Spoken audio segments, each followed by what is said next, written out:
Antes da ministração da palavra de Deus, eu quero destacar as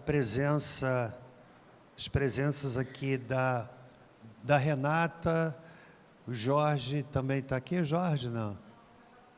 A Raquel, Pedro e seus filhos, fiquem em pé. Olha só, gente muito que... Quantos se lembram deles? Vamos glorificar o Senhor, uma bonita salva de palmas. Que bom revê-los aqui conosco.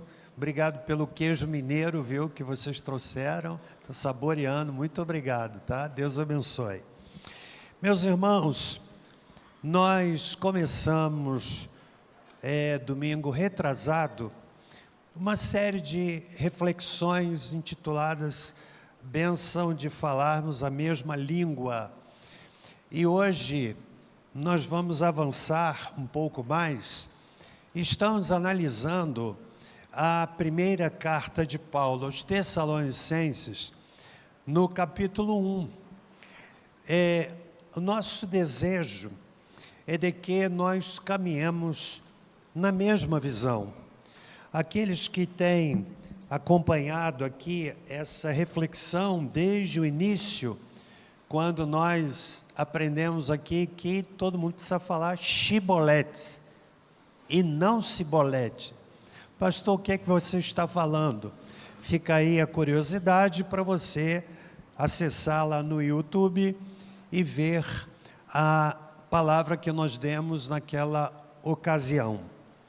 Eu quero ler o texto bíblico e fazer aqui uma brevíssima retrospectiva e avançarmos um pouco mais, extraindo do texto aquelas marcas que o apóstolo Paulo, nesta carta, desenha, define, estabelece, para que a igreja seja uma igreja modelo.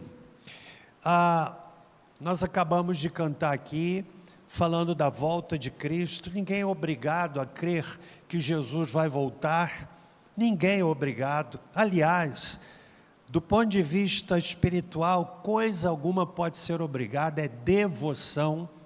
A pessoa faz porque compreendeu, faz porque entendeu, e abundantemente, a palavra de Deus nos assevera, seja através dos lábios dos apóstolos, seja através, sobretudo, da voz magnífica do Senhor Jesus Cristo, de que um dia Ele vai voltar. Se você ler os textos dos evangelhos que apontam para o cenário antecedente à sua volta, você vai perceber claramente que, como um quebra-cabeça, as peças estão se encaixando e vão culminar, vão pintar, vão desenhar a magnífica volta de Jesus Cristo. Ele vai voltar. No primeiro século, aumenta aqui um pouquinho para mim o retorno, por favor. No primeiro século, quando os crentes eram perseguidos, e a história nos dá conta de muito sangue derramado. Quem visita lá em Roma o Coliseu, aquele gigantesco teatro, que quando foi construído, ele era coberto com peles de animais, uma coisa magnífica, com os brasões que ornavam a sua fachada, e lá muito sangue foi derramado, muitos discípulos foram mortos, e naquele tempo de perseguição, de martírio, você sabe como é que os cristãos se saudavam? Eles diziam assim, Maranata. Você sabe o que significa Maranata? O Senhor vem. O Senhor vem. E a segurança da volta do Senhor inspirava aqueles cristãos no primeiro século. Jesus vai voltar, vai voltar. A questão é, será que todos que estão aqui neste auditório estão preparados? Isso é um fato, isso é uma realidade. Você crendo ou não, não altera o fato em si, não altera a verdade, mas altera a sua realidade. E eu quero então ler esse texto, nos preparando para que sejamos uma igreja que seja uma igreja modelo. Eu vou explicar bem aqui o que é que a gente entende como igreja modelo. Mas vamos ao texto. Primeira carta de Paulo aos Tessalonicenses, no capítulo 1, que diz assim: Paulo, Silvano e Timóteo, a igreja dos Tessalonicenses em Deus Pai e no Senhor Jesus Cristo, graça e paz vos sejam dadas. Sempre damos graças a Deus por vós todos, fazendo menção de vós em nossas orações, lembrando-nos sem cessar da obra da vossa fé, do vosso trabalho de amor e da vossa firmeza de esperança em nosso Senhor Jesus Cristo, diante de nosso Deus e Pai, reconhecendo, irmãos amados de Deus, a vossa eleição, porque o nosso Evangelho não foi a vós somente em palavras, mas também em poder e no Espírito Santo e em plena convicção, como bem sabeis quais fomos entre vós por amor de vós. E vós vos tornastes nossos imitadores e do Senhor, recebendo a palavra em muita tribulação, com o gozo do Espírito Santo. Atente para o verso 7. De maneira que fostes exemplo para todos os fiéis na Macedônia e na Acaia. De vós fez-se ouvir a palavra do Senhor, não somente na Macedônia e Acaia, mas também em todos os lugares. A vossa fé para com Deus se espalhou, de tal maneira que não temos necessidade de falar coisa alguma, pois eles mesmos anunciam de nós qual a entrada que tivemos entre vós. Dizem-nos como vos convertestes dos ídolos a Deus, para servirdes ao Deus vivo e verdadeiro, e aguardardes dos céus a Jesus, a seu Filho, a quem ele ressuscitou dentre os mortos, a saber, Jesus, que nos livra da ira vindoura. Deus amado, fala-nos através da tua palavra.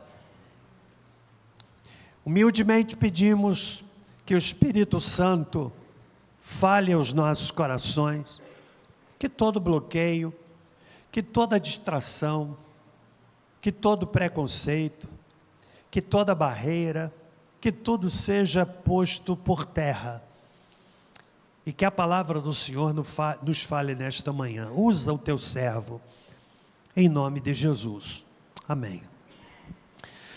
Nós vemos aqui que a igreja em Tessalônica, ela surgiu como fruto da segunda viagem missionária do apóstolo Paulo. Paulo passou 3 semanas na cidade de Tessalônica, pregando a palavra, e quando ele sai daquela cidade, uma igreja fica organizada. E essa igreja foi organizada num período de muita tribulação.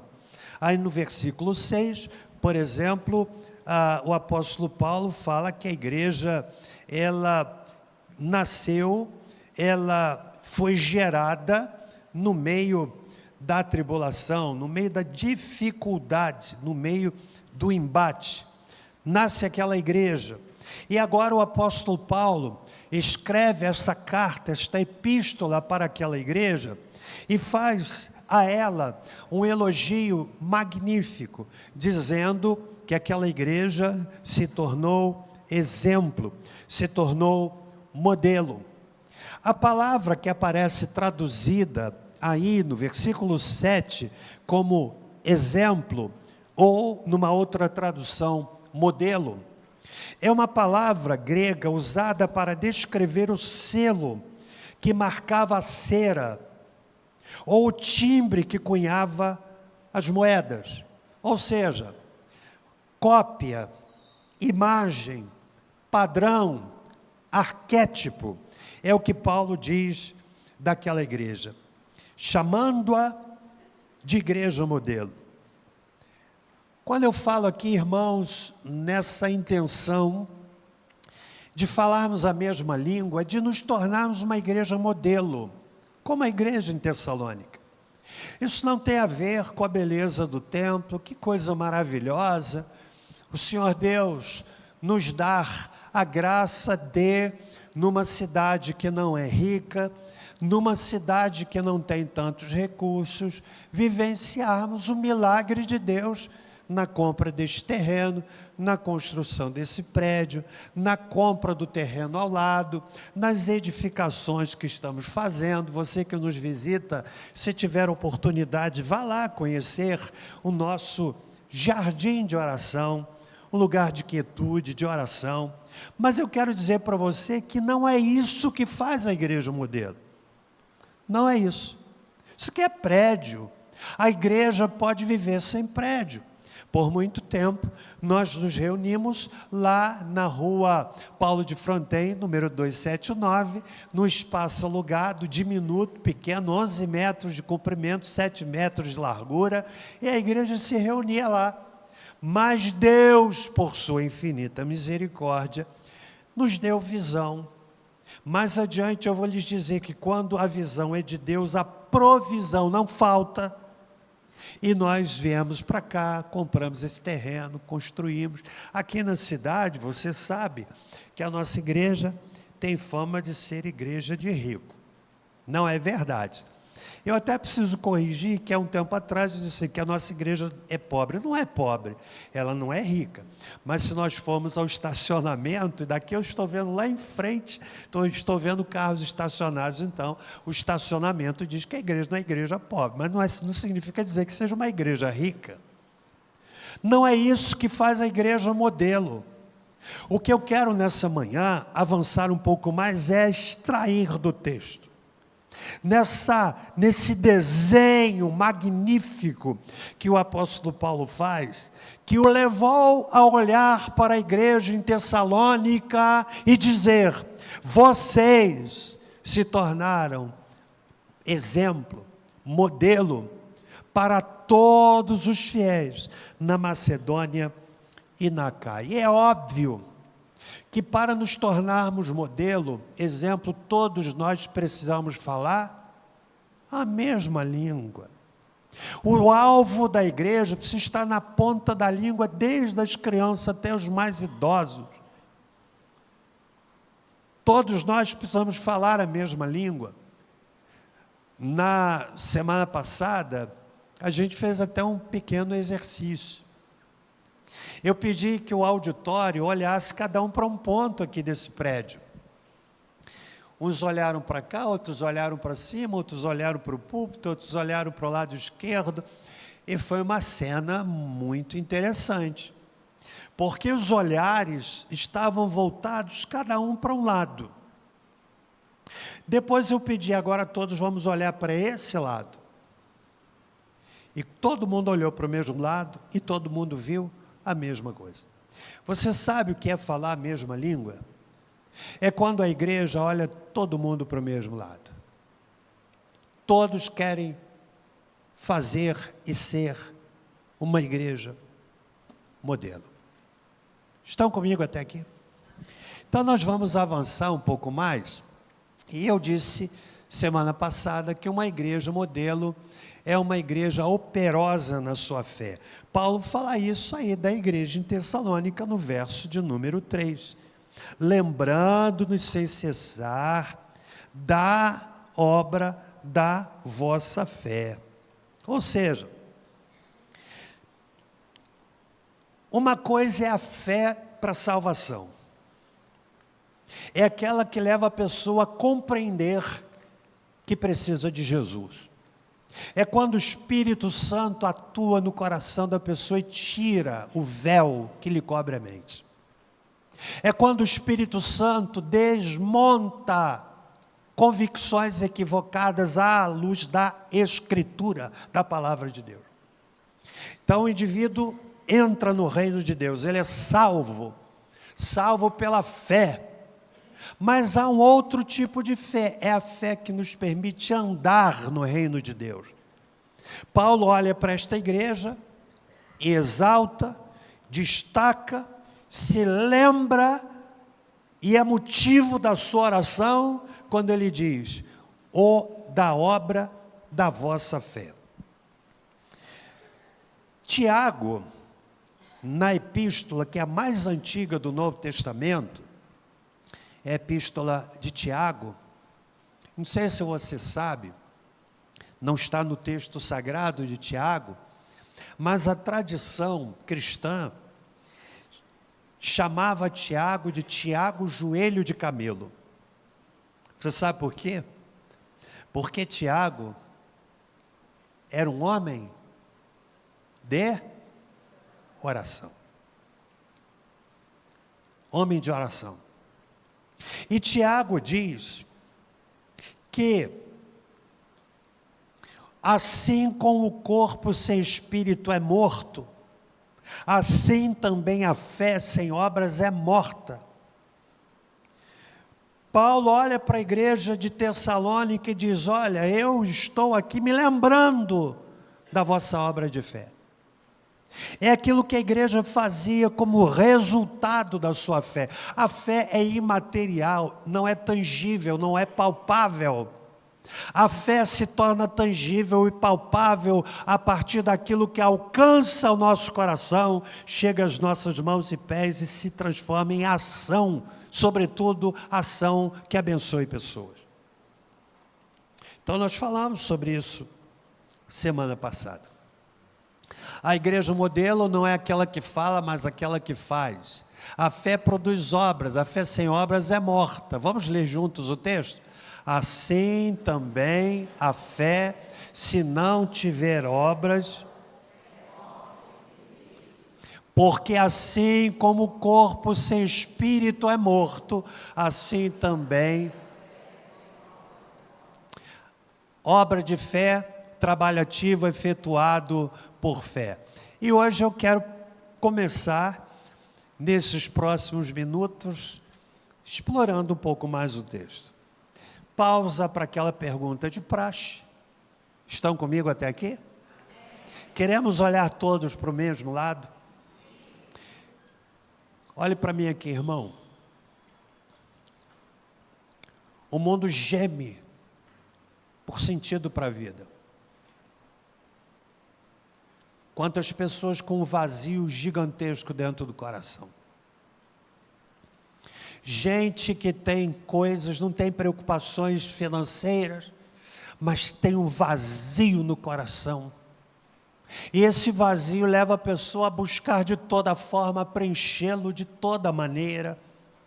Esse vazio que os gregos chamavam de ataraxia, palavra grega que significa uma necessidade interior, que não pode ser suprida por coisas, não pode ser suprida nem mesmo por religiosidade. Aliás, você já me ouviu falar aqui, que o desafio do Evangelho não é um chamamento para uma religião, mas é um chamamento para um relacionamento. É possível ter um relacionamento com Deus, por meio único e exclusivo de Jesus Cristo. Então a igreja modelo é também aquela que celebra o amor abnegado. Está aí no verso de número 3. Lembrando-nos sem cessar da vossa obra de fé, e Paulo diz, do vosso trabalho de amor. Vosso trabalho de amor. A força do amor é testada por seu trabalho. Mostramos nosso amor a Cristo pelo que fazemos por Ele. Até o serviço que fazemos para o outro, ele precisa ser primariamente um serviço feito para Deus. O amor intensifica todas as faculdades, leva ao esforço benevolente, torna até o trabalho penoso um prazer. O amor nos leva a tentar um trabalho do qual antes teríamos recuado, desanimados. E eu quero que você entenda que toda comunidade que atue com amor sempre será uma inspiração. Sempre. Toda comunidade que faz com amor o que faz, sempre inspira. Eu me lembro, quando nós estávamos construindo esse prédio, você que chegou depois, não sabe que muito do que foi feito aqui foi feito na base do mutirão. Desse lado aqui, há uma sapata tão grande, me parece que ela consumiu cerca de 30 sacos de cimento. São 20 metros de largura, não temos colunas no meio, isso aqui para muitos construtores é uma coisa assustadora. Aliás, quando estávamos construindo, o mestre de obras aqui da cidade, ele me perguntou: pastor, 20 metros? Ele preocupado. Mas não caiu, e não vai cair.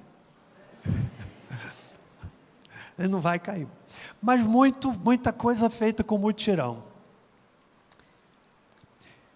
Os homens vinham para cá, essa laje, aqui em cima tem uma laje gigantesca. Aí nós começávamos sábado de manhã. Quem é que lembra disso aqui? Olha, levante a mão.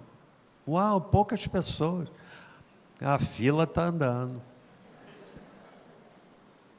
Mutirão, sábado de manhã, virando concreto. Que coisa inspiradora, gente.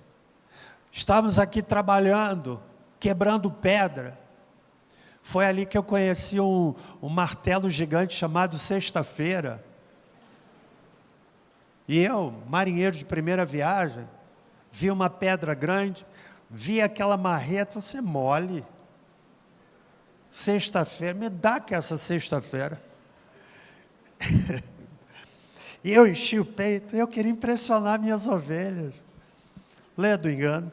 Levantei a marreta, e quando eu desfechei o golpe sobre a pedra, eu quase caí. Aí eu cheguei no sábado, eu entreguei a sexta-feira. Mas que coisa linda, inspiradora. Cantávamos hinos, louvando a Deus. E como eu era inspirado vendo os irmãos trabalhando com amor. Trabalhando com amor. Então, irmãos, qualquer comunidade que atue com amor será sempre uma inspiração. Olha o que a palavra de Deus diz: todos os vossos atos sejam feitos com amor. Alguém disse que Deus na nossa vida dá mais importância aos advérbios do que aos verbos. Há aqui professores de português que podem muito bem me ensinar sobre isso. Mas é interessante essa definição, porque o verbo expressa ação. Eu prego, eu canto, eu toco, eu oro, é ação. Deus dá mais valor não ao verbo, mas sim ao advérbio. Porque o verbo expressa ação, o advérbio é a maneira como essa ação é feita. Deu para entender? Paulo diz, escrevendo aos Coríntios: todos os votos, os atos sejam feitos com amor. E tudo que é feito com amor, inspira. E tudo aquilo que é feito sem amor, desanima. Você já viu alguém fazer alguma coisa de má vontade? Faz isso, a pessoa faz assim. Ainda que não faça, mas faz aquela cara de má vontade. Inspira ou não? Desanima. Dá vontade de você assim, então não faz não, deixa que eu faço. Talvez isso já tenha acontecido com você, pai, mãe, pede o menino para meu filho faz isso. Diz, pai, reclama tanto. Não inspira. Paulo está dizendo que a igreja modelo é aquela que celebra o amor abnegado. Ações simples feitas com amor inspiram. E eu quis colocar essa frase de Dwight Lyman Moody, que foi um extraordinário pregador no século passado. Olha que coisa linda que ele diz. A fé torna tudo possível. O amor torna tudo mais fácil. Tudo mais fácil. Uma mãe que cuida de um filho doente, em cima de um leito, ela o faz, movida pelo amor. E por que o faz movida pelo amor? Ainda que pesado, fica mais fácil. E o trabalho mais fácil, feito sem amor, se torna um fardo. Deu para entender? Então a igreja modelo, e a gente precisa falar a mesma língua. A igreja precisa caminhar para a mesma direção. Se você atua de má vontade, amigo, por favor, não faça. Deus não aceita. Ele aceita aquilo que é feito com amor. Ele aceita aquilo que é feito de coração. Às vezes há pessoas que têm um potencial tremendo e fazem de má vontade. E aqueles que não têm tanto potencial, mas o fazem de coração. Você sabe qual dos dois Deus aceita? É o segundo. Então é isso que a gente quer ser, uma igreja que celebra o amor abnegado. Estão comigo até aqui? Terceiro lugar, uma igreja modelo é firme na esperança. Paulo diz assim: lembrando da vossa fé, do vosso trabalho de amor e da firmeza de esperança em nosso Senhor Jesus Cristo, diante de nosso Deus e Pai. A igreja em Tessalônica, ela recebeu o Evangelho no meio de muita tribulação. Está aí no versículo 6. Muita tribulação. A igreja recebeu a palavra de Deus num momento de tensão. A mensagem do Evangelho chegou à cidade de Tessalônica durante a segunda viagem missionária de Paulo. Muitos creram. Está em Atos capítulo 17, verso 4. Lá no texto diz que Jason foi levado preso, sendo solto sob fiança, mas isso não arrefeceu o ânimo dos irmãos. Nós não temos ideia do que a igreja nos países que são hostis ao Evangelho tem vivido.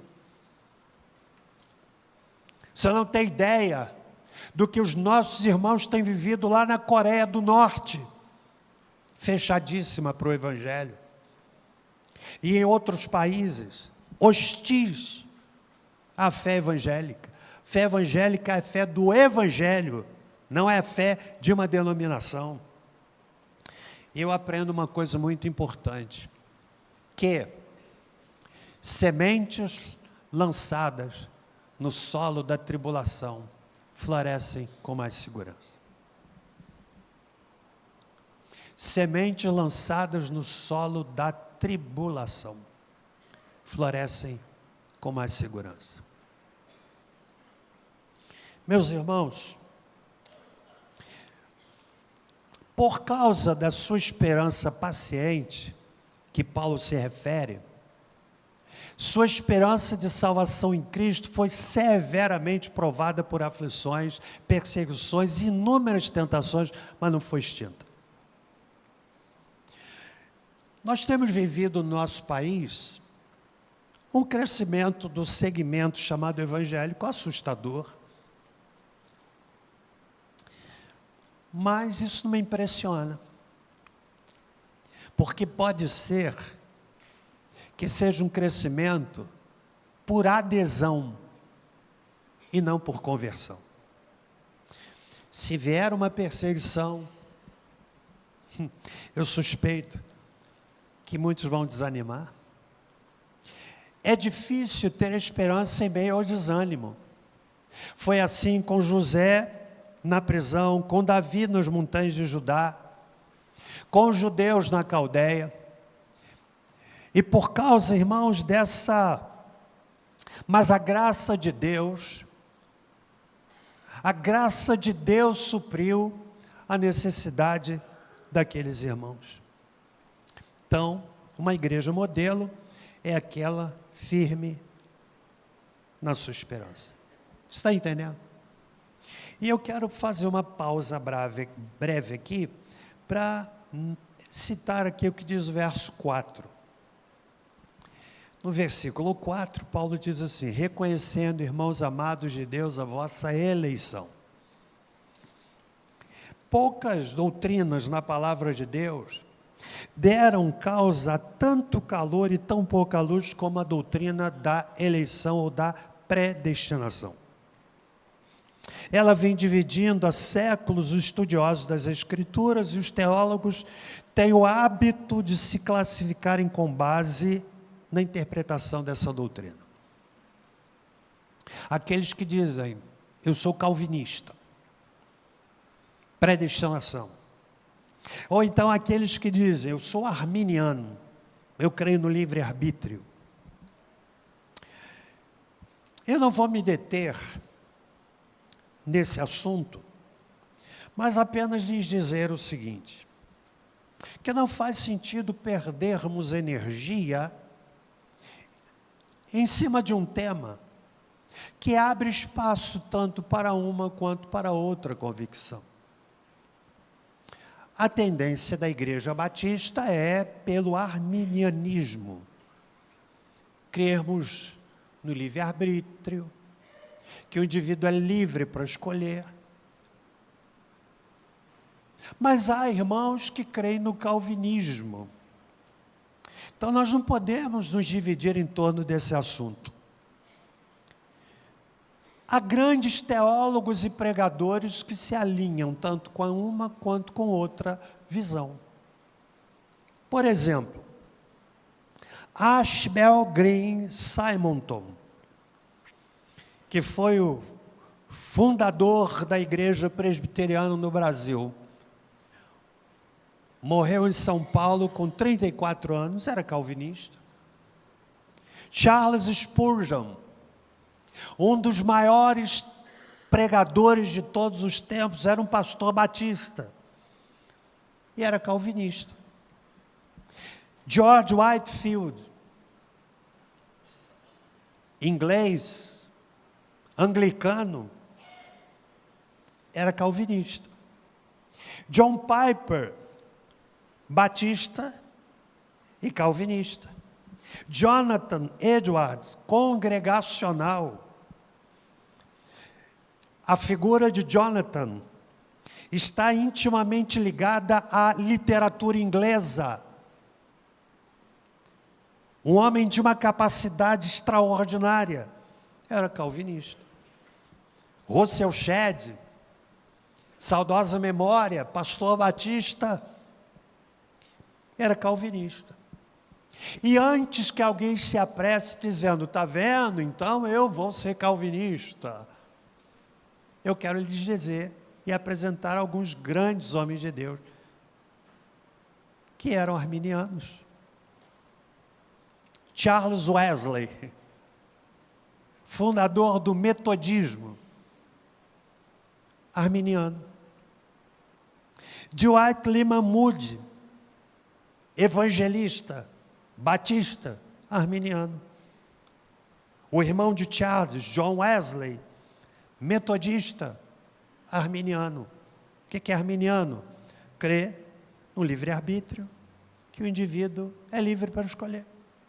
Max Lucado, um dos escritores que tem mais de 70 milhões de livros vendidos, arminiano. Um avivalista do século passado, que eu admiro seus escritos, chamado Leonard Ravenhill, faleceu em 1994, arminiano. E o maior expoente de todos, chamado Billy Graham, arminiano. Então nós vamos discutir por causa disso? Como eu disse, você encontra batistas calvinistas e batistas arminianos. A tendência predominante entre os batistas é pelo arminianismo. Então não faz sentido a gente criar polêmica dentro da igreja. Porque precisamos falar? Deu para entender, gente? Quarto lugar, uma igreja modelo é aquela onde as pessoas querem se parecer com Jesus. Querem se parecer com Jesus. Paulo diz, mais uma vez, referindo-se àquela igreja que ela se tornou exemplo. A palavra ali é imitar a Cristo, quando ele diz aqui, no versículo de número 6, e vós vos tornastes nossos imitadores e do Senhor. Imitar é ser igual, ser semelhante sem ser o outro. Paulo ainda diz, muito mais, aliás, podemos dizer que muito mais do que talento, o que Deus valoriza é a semelhança com Jesus. Quem disse foi John Stott. Semelhança com Jesus. O meu alvo, irmãos, é me tornar semelhante a Jesus. Eu sei que eu estou tão longe do alvo, mas graças a Deus que eu estou muito mais longe do ponto de partida. Ser semelhante a Jesus, sentir como Ele sentiu, perdoar como Ele perdoou, perdoar os seus algozes, pensar como Ele pensou, servir como Ele serviu. Há um texto extraordinário de João capítulo 13, quando Jesus toma uma toalha, cinge-se com ela e se ajoelha para lavar os pés dos apóstolos. Era uma cena tão inusitada, tão incomum, que os discípulos ficaram preocupados e Pedro toma a palavra, porque Jesus foi lavar os seus pés. Ele diz assim: o Senhor vai lavar os meus pés? Era uma atitude típica de um escravo, era o escravo quem lavava os pés do viajante. Olhem a humildade de Jesus. E ele vai lavar os pés dos apóstolos e Pedro tem o arroubo e dá essa palavra, mas como, Senhor? Aí Jesus diz assim: olha, o que eu faço, você não entende agora, mas depois você vai entender. A toalha entra para a história da igreja como símbolo do serviço humilde.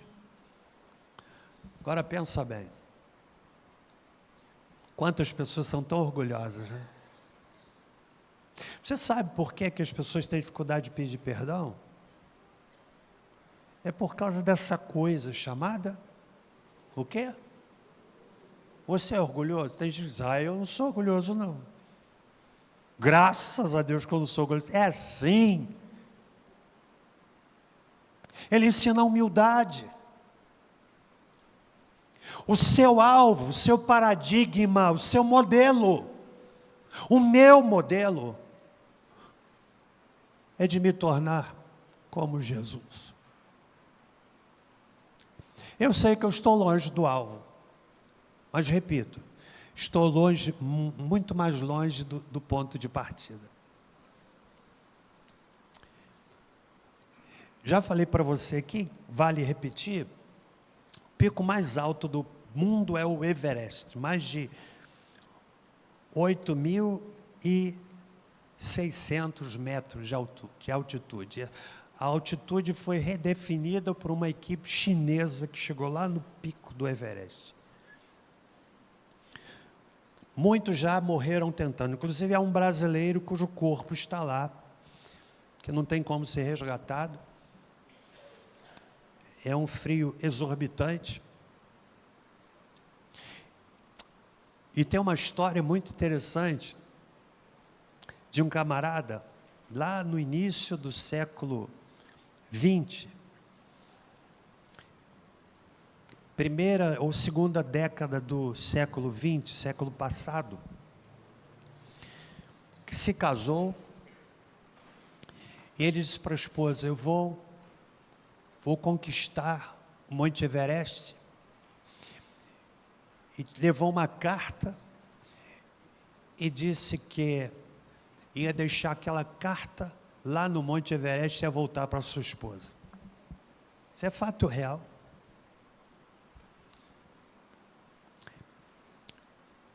Não voltou no primeiro ano, voltou no segundo, muitos anos depois, o corpo daquele homem foi encontrado. E por conta de ter ele dito que ele foi para deixar aquela carta lá em cima,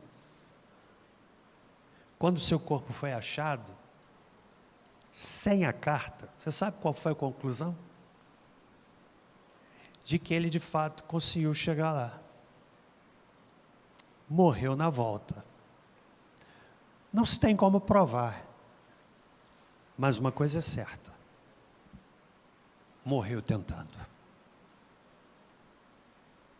Morreu tentando.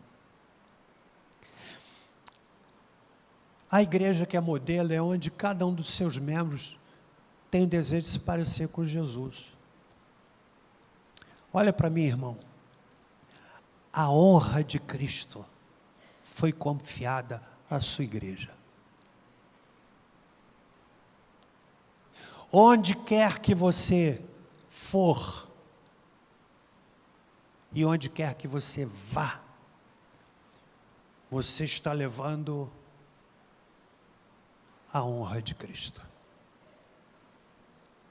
Por isso que é dever do crente dar um bom testemunho. Porque você e eu somos o Cristo que as pessoas veem. Somos. Paulo olha para aquela igreja e faz essa extraordinária afirmação: vocês se tornaram nossos imitadores e do Senhor.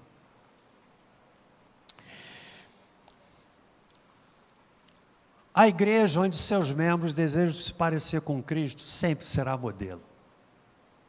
Sempre.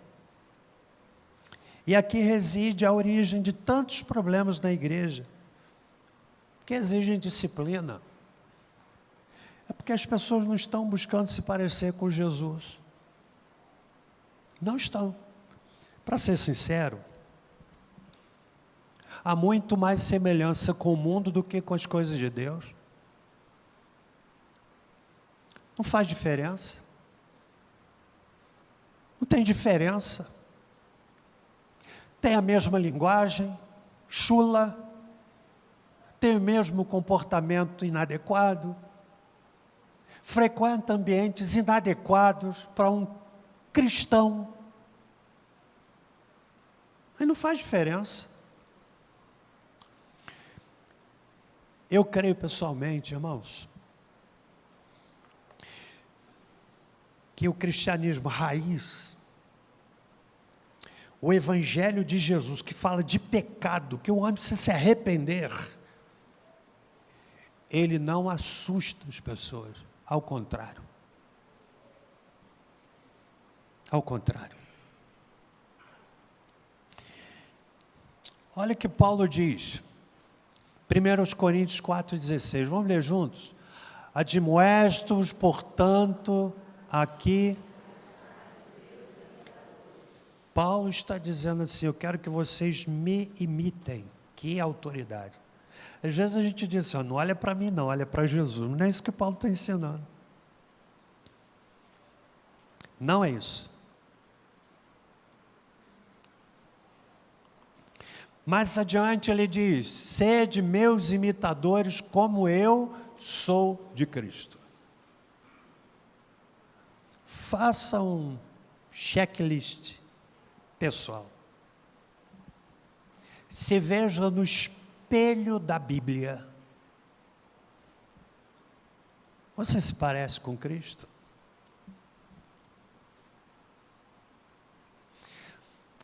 Irmãos, sede meus imitadores e observai os que andam segundo o modelo que tendes em nós.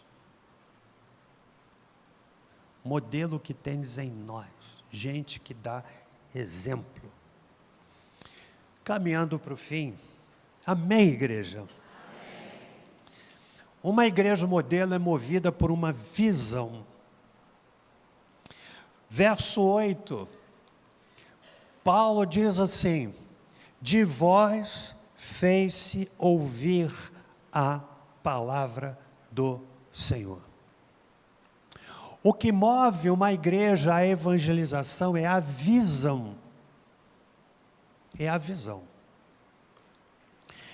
Comentava na minha classe, ali ainda há pouco, na semana retrasada, Débora e eu estivemos ali em São Paulo visitando a irmã dela, portanto, minha cunhada e meu cunhado.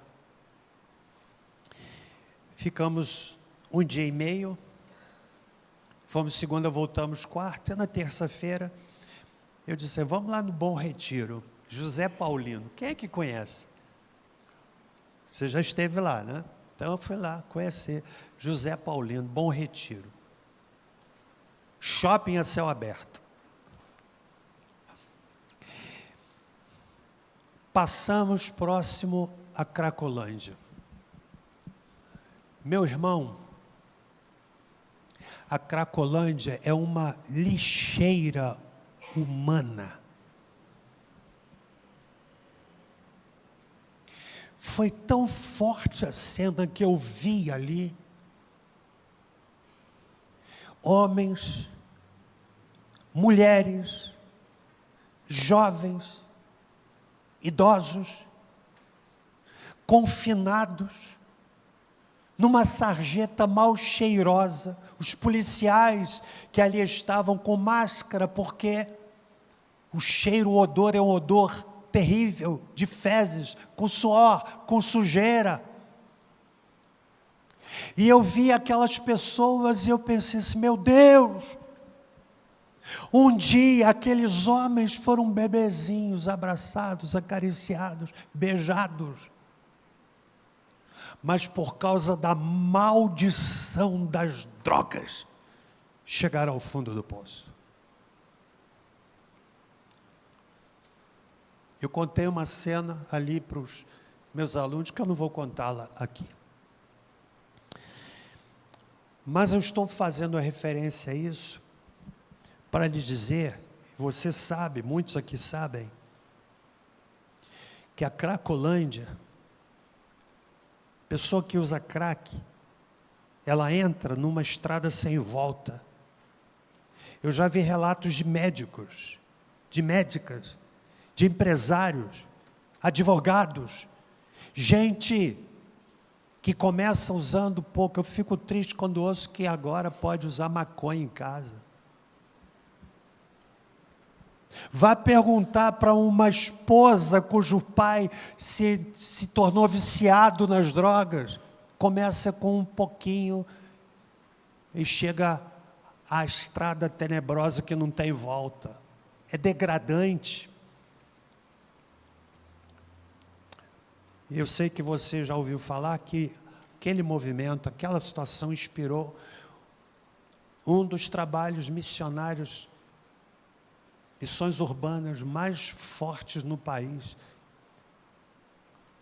liderado pela Igreja Batista, pela denominação batista, chamada Cristolândia. Quantos já ouviram falar? Já noticiado pela Rede Globo, pelas outras emissoras de grande destaque no país. Movida por uma visão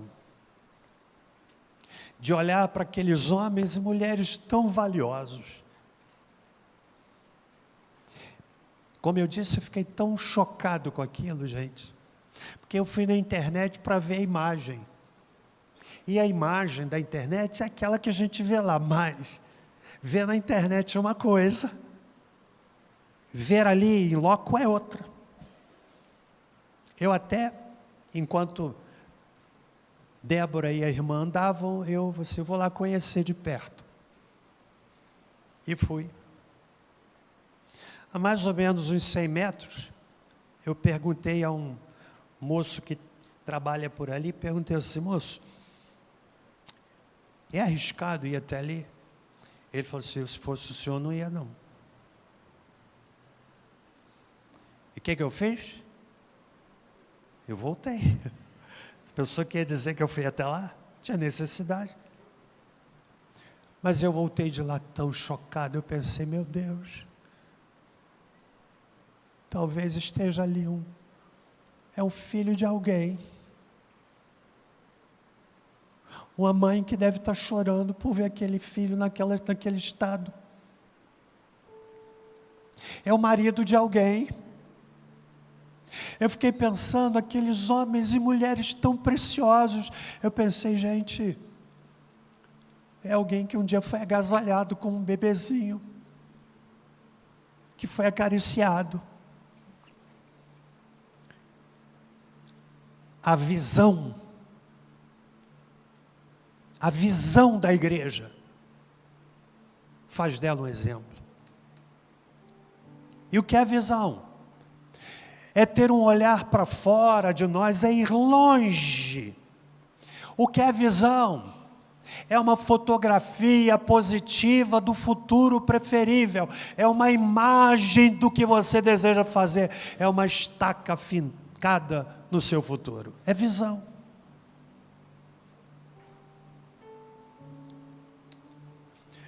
Quando nós compramos esse terreno, um milagre de Deus,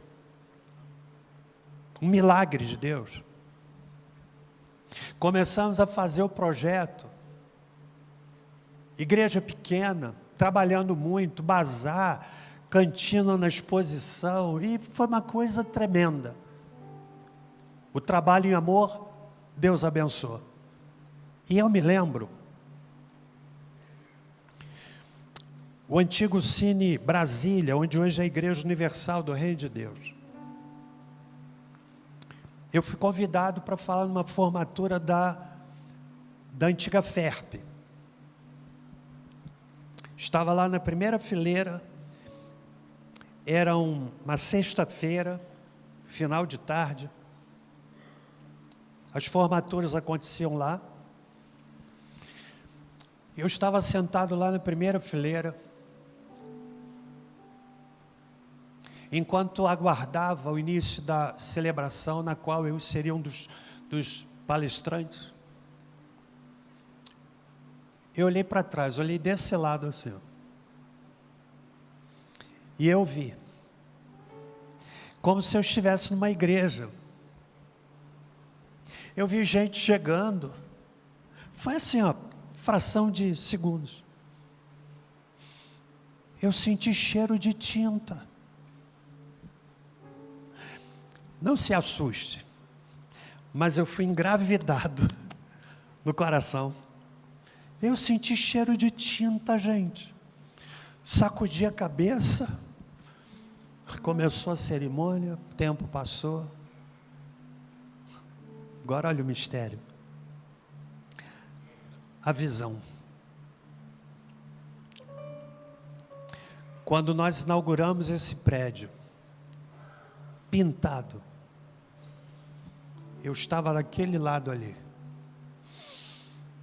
Eu senti o mesmo cheiro. Você sabe o que foi isso? A visão ganhou forma. Uau! Ganhou forma. Quando o capitão não sabe a que porto se dirige, todos os ventos lhe são contrários. Quem disse foi Sêneca. O que eu estou dizendo para essa igreja é que a gente tem visão. Qual é a visão? Ganhar multidões para Jesus. Eu creio que é o Espírito Santo que toca o coração do homem mais endurecido, como tocou o coração de Paulo, truculento, perseguia a igreja, mas um dia o Espírito Santo tocou o coração do apóstolo Paulo.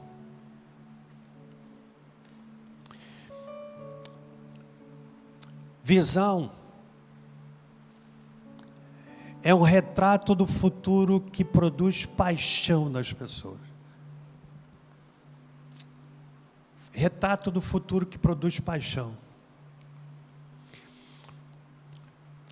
Visão é uma figura, é uma fotografia positiva do futuro preferível, é uma imagem do que você deseja fazer, é uma estaca fincada no futuro. Visão é a arte de enxergar coisas invisíveis. Visão, George Barna dizia, se a sua visão é para um ano, plante trigo. Se a sua visão é para uma década, plante árvores. Mas se a sua visão é para toda a vida, plante pessoas. Que coisa forte. A visão dada por Deus atrai provisão. A obra de Deus, feita do jeito de Deus, contará sempre com o recurso de Deus. Finalizando, a igreja que não evangeliza vai fossilizar. Você sabe o que é fossilizar? É a realidade de muitas igrejas. Onde é que estão os jovens? O problema é que muitas vezes a gente quer uma igreja do jeito que a gente quer. É como o pescador que usa a isca, pensa na pesca com a isca que ele gosta.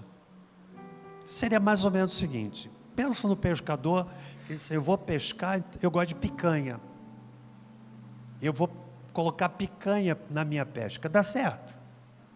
Tem alguém aqui que pesca? Levante a mão.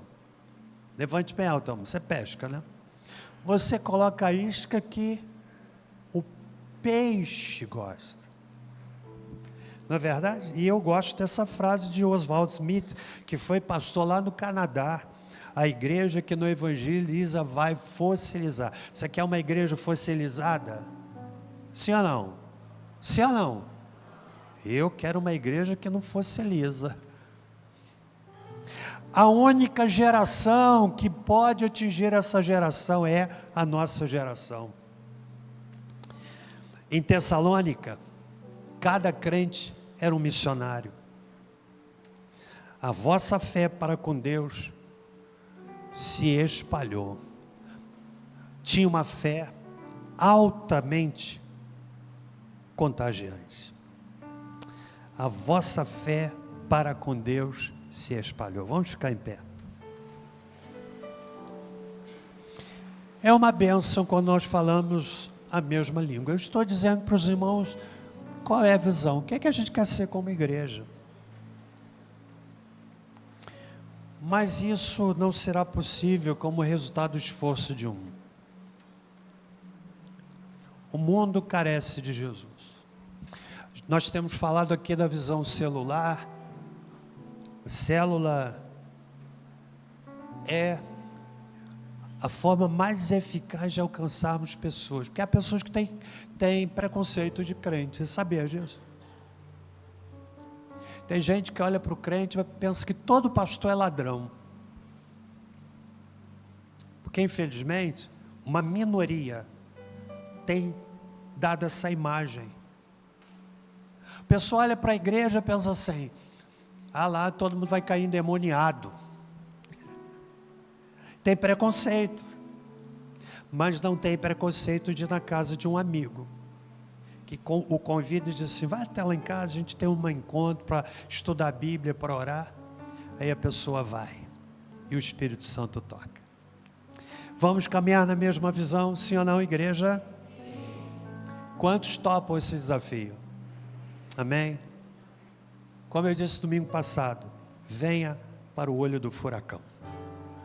Qual é o louvor que a gente pode cantar aqui, finalizando?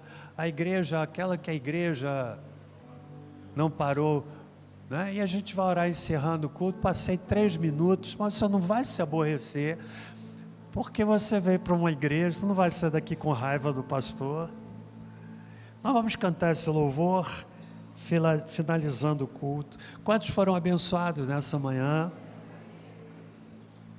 Vamos cantar esse louvor, e enquanto cantamos eu quero fazer alguns convites. Depois do louvor, nós vamos encerrar o culto com a bênção apostólica. Quem sabe aqui nesse auditório alguém que quer entregar sua vida a Jesus, quer dizer, pastor, eu quero fazer parte disso, quero entregar meu coração a Cristo. Eu quero orar por você. Você vai sair do seu lugar e vir aqui à frente. Quem sabe alguém afastado, quem sabe alguém que quer voltar, quer decidir-se hoje para o batismo. Nós vamos cantar esse louvor. Enquanto cantamos, se desejar, vem à frente, eu quero orar por você.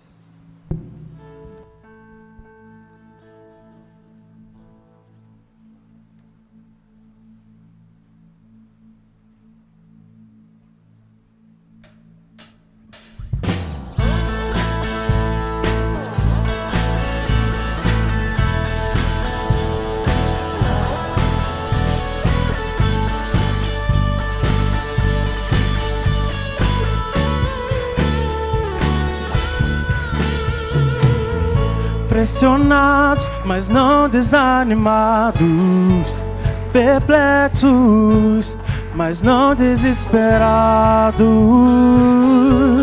estamos de pé. Perseguidos, mas não abandonados, abatidos, mas não destruídos, estamos de pé. Não caminhamos pelo que vemos, o que nos move é o que nós cremos. Nação Santa, somos a igreja, vivemos por fé, estamos de pé. Perseguidos, mas não abandonados, abatidos, mas não destruídos, estamos de pé. Não caminhamos pelo que vemos, o que nos move é o que nós cremos. Nação Santa, somos a igreja, vivemos por fé, estamos de pé. A perseguição não parou a igreja, o Coliseu não parou a igreja, os leões não pararam a igreja do Senhor. O inferno não pode prevalecer. Vamos avançar, não vamos parar de crescer. Ninguém pode parar a igreja do Senhor. A perseguição não parou a igreja, o Coliseu não parou a igreja, os leões não pararam a igreja do Senhor. O inferno não pode prevalecer. Vamos avançar, não vamos parar de crescer. Ninguém pode parar a igreja do Senhor. Não caminhamos pelo que vemos, o que nos move nós cremos. Bem firme, igreja. Nação Santa, somos a igreja, vivemos por fé, estamos de pé. A perseguição, vamos lá, a perseguição. A perseguição não parou, a igreja, o Coliseu não parou, a igreja, os leões não pararam, a igreja do Senhor. Aleluia. E nem vai, o inferno não pode prevalecer, de crescer, ninguém pode parar a igreja do Senhor. Aleluia. Glória a Deus. Aleluia. Nós vamos encerrar o culto e eu quero apresentar aqui a vida do João Gabriel Meireles Pereira, neto da nossa querida irmã Vilma. Uma luta gigantesca com enfermidade. E a gente quer orar por ele. Irmã Vilma, que deve estar nos assistindo, vamos orar por ele. E finalizando o culto dessa manhã. Você foi abençoado aqui, irmão? Foi. A gente está estudando a Bíblia. Meu discurso é a Bíblia, a palavra de Deus.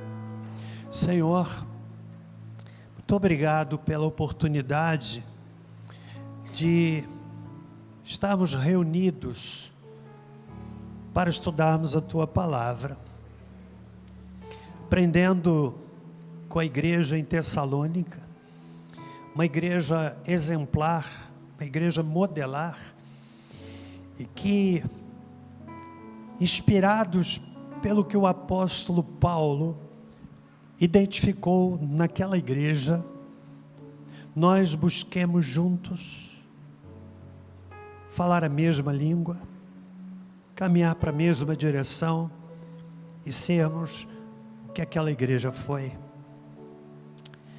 Eu oro pedindo que o Espírito do Senhor faça isso. Não é a retórica humana, não é o argumento humano, mas é o Espírito que se utiliza da palavra que Ele mesmo inspirou. Deus, eu quero pedir isso por essa igreja, que saímos daqui com essa visão de alcançarmos muitas pessoas para Jesus. O mundo precisa de Cristo, as pessoas estão vazias, tentando de toda forma preencher o vazio do coração, tendo ao final mais vazio ainda, até que compreendam que só Jesus, o Filho de Deus, pode satisfazer a alma humana. Oramos pela vida do João, este moço que luta com enfermidade, que o Senhor tenha misericórdia dele, ali em Juiz de Fora, na sua família, seus pais. Ó Deus, nós o colocamos diante do Teu trono, oramos por ele, para que o Senhor tenha compaixão daquela vida, Senhor. E agora que vamos para os nossos lares, gratos pela oportunidade de culto, nós o fazemos dizendo que o amor de Deus, nosso Pai, que a graça salvadora de Jesus Cristo, e que a doce consolação do Espírito Santo conosco sejam, e com todo o povo de Deus pela face da terra espalhado, desde agora e para todo sempre. Amém. Abençoe a pessoa ao seu lado, desejo uma boa tarde, vão todos em paz, em nome de Jesus.